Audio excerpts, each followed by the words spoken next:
Welcome back to the Japan FinTech Observer. Get ready for a quick hit of the latest news in Japanese finance and fintech.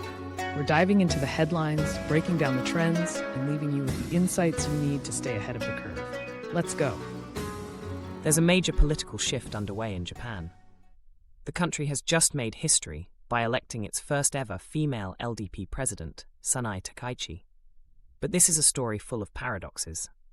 Because while a woman has finally reached the top job in her party, and will most likely be elected Prime Minister, her agenda is being described as a sharp and decisive turn to the right, one that could reshape Japan's identity, both at home and on the world stage.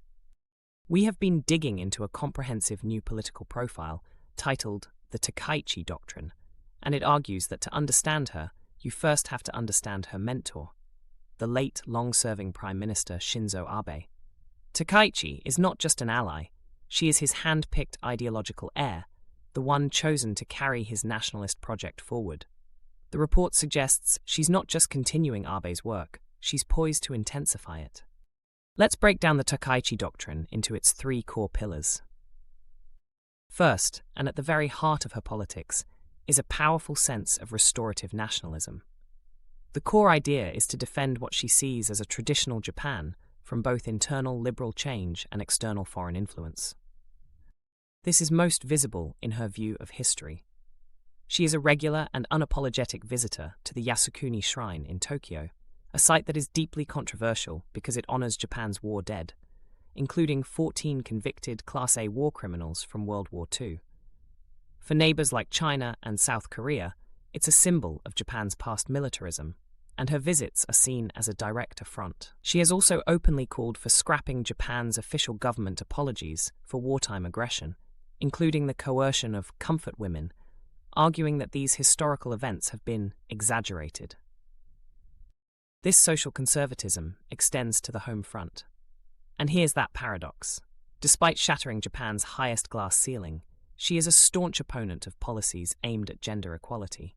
She champions traditional patriarchal norms, fiercely opposing any change to a 19th century law that requires married couples to share a surname, a rule that overwhelmingly forces women to give up their names. She also defends the male-only succession rule for the imperial throne. On top of that, she's unequivocally against legalizing same-sex marriage. And on immigration, she has taken a hardline stance, even making headlines with an unproven claim that foreigners were kicking deer in a sacred park in her hometown. Her goal, in her own words, is to preserve Japan's cultural and ethnic homogeneity. The second pillar of her doctrine is her economic strategy, which is already being dubbed Sanaenomics. At its core, it is a supercharged version of Abenomics. She is all in on the first two arrows: aggressive government spending and ultra-loose monetary policy, basically printing and spending money to jolt the economy. She's promised massive state investment with the ambitious goal of doubling the size of Japan's economy in a decade. But she introduces a critical evolution with her version of the third arrow. Where Abe focused on structural reform, Takaichi's focus is on what she calls crisis management investment. This reframes economic policy as a matter of national security. Having served as Japan's first ever Minister for Economic Security, she wants to pour state funds into strategic sectors.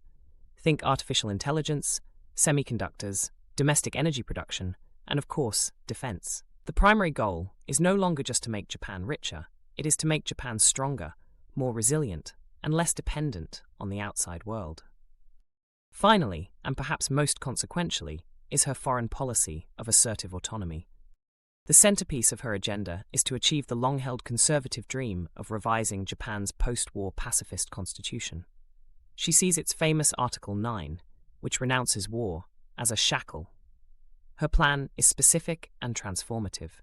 She wants to completely remove the clause that prohibits Japan from maintaining a military and formally recognize the self-defense forces as a national defense force.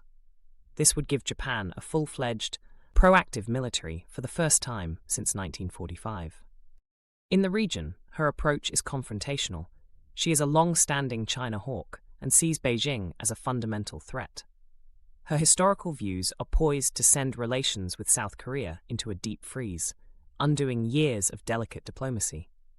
And in a move that breaks with decades of precedent, she has proposed forming a quasi-security alliance with Taiwan, a proposal that is highly provocative to Beijing and fundamentally alters the strategic calculus in East Asia. And what about the United States?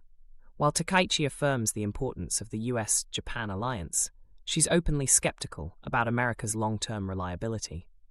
Her Japan-first policy aims to build a more independent Japan that can act on its own. Analysts note this transactional worldview has a lot in common with Donald Trump's America First, suggesting that while they might get along personally, the alliance itself could become more volatile, governed by cold calculations of national interest rather than shared democratic values. So in conclusion, Sanae Takaichi's rise marks a definitive break with the remnants of Japan's post-war identity. Her premiership promises ideological clarity and a powerful, assertive new direction, but it also signals a future of deeper social divisions at home and significantly higher geopolitical friction abroad. Japan is entering a new, uncertain, and much more assertive chapter.